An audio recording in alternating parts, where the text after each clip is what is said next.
You ever feel like you're kind of stuck on a loop? Like you want a totally different life, but you're just not sure how to get from here to there? Well, in this explainer, we're going to break down a really powerful guide on how you can fundamentally change your life, starting, well, right now. Okay, let's just dive right into the deep end here. The main idea is actually pretty simple, but it's the foundation for literally everything else we're going to talk about. You just can't build a new future using the same mind and habits that built your present. It's like trying to build a skyscraper with rusty old tools. If you really want a different life, you have to become a different person. So here's our game plan. We're going to walk through a 4-part journey. First, we'll accept our old version. Then we'll get practical and talk about breaking old habits. After that, we go even deeper to master our inner world, and finally, we'll put the whole shebang together to reinvent our identity. All right, part 1. The first step to becoming a new person isn't about learning some new productivity hack or downloading a new app. Nope. It's about accepting a really hard truth. Your current life is a direct result of who you are, right at this very moment. And this is where you have to be just brutally honest with yourself. I mean, really look around at your life and ask, are my daily habits actually helping me grow, or are they just keeping me stuck in the same place? Am I really evolving, or am I just staying comfortable? Look, these questions can be tough, for sure, but they are the spark for any real change. This slide right here illustrates the 2 roads everyone can take. Over on the left, you've got the blame trap. This is where most people live, right? Blaming their job, blaming other people, blaming bad luck. But real change, that only starts when you cross over to the right side and take complete ownership of your habits, your thinking, and your own behavior. And here's the real takeaway from this first part. The second you accept that your old self is the source of your problems, you suddenly get all the power back. Why? Because if you're the problem, well, that means you also get to be the solution. And that's where the real ability to create a new life begins. Okay, let's move on to part 2. We've accepted the need to change. So how do we actually do it? Well, this is the blueprint for action. And it all boils down to what you do day in and day out. Breaking old habits isn't about one massive, heroic effort. It's all about small, consistent, daily actions. So the process is simple. 1, you start small, super small, to build some momentum.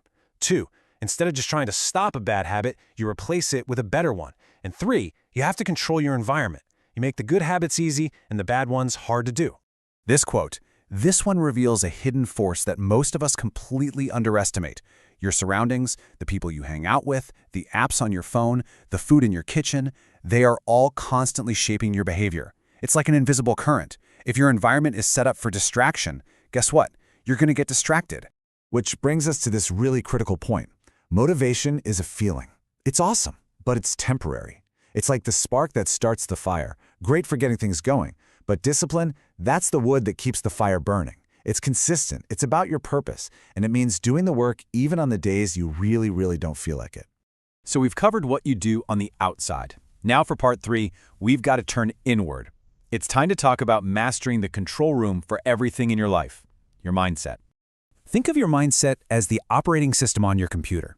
You can install all the new apps, new habits you want. But if the underlying operating system is buggy and outdated, those apps are just going to crash. You'll always go back to your old ways. That's why mastering your mind is absolutely non-negotiable if you want lasting change. Here's the truth. So many of us are held back by these little thoughts, these little stories we tell ourselves. Oh, I'm not good enough, or I could never do that. But listen, these are not facts. They are just stories we've repeated over and over. And because they're just thoughts, they can be questioned, challenged, and completely rewritten. This question. This is the theme song of fear, isn't it? It's your brain's default setting, just trying to keep you safe inside your little comfort zone. It only focuses on the downside, the risk, the problem. But just watch what happens when you flip the script, when you ask this question instead.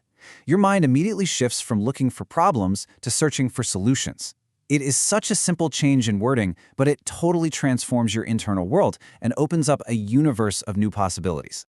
And now we've arrived at our final section, and honestly, maybe the most profound one. This is where it all comes together. We're going way deeper than just what you do or what you think. We're going to the very core of who you believe you are.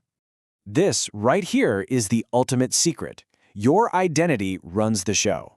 If deep down you see yourself as a procrastinator, you will unconsciously find ways to procrastinate, even if you consciously want to be productive. So real, lasting change has to come from a fundamental shift in your identity. So how in the world do you do that? Well, it's a three-step process. First, you have to decide with absolute clarity the person you want to become. Second, you start thinking like them. In any situation, just ask, what would the best version of me do right now? And third, you start acting like that person, today. Every action you take is like a vote for that new identity. And a huge part of this is the words you use. They literally create your reality. Saying I am lazy isn't just describing yourself, it's a command that reinforces the exact person you're trying to leave behind. But if you shift your language to something like, I am becoming stronger, that's an act of creation. You're building your new self, word by word. And this quote just ties the entire journey together perfectly. Your actions, your beliefs, your identity, they're all connected. To truly change your life, you can't just wish for it. You have to change who you believe you are at your core. So we'll end with this one final thought for you. Becoming a new person isn't some big lightning strike event that just happens to you. It's a choice. It's a choice you make over and over and over again, every single day. Your past doesn't define you. The only real question left is, who are you choosing to be, starting right now?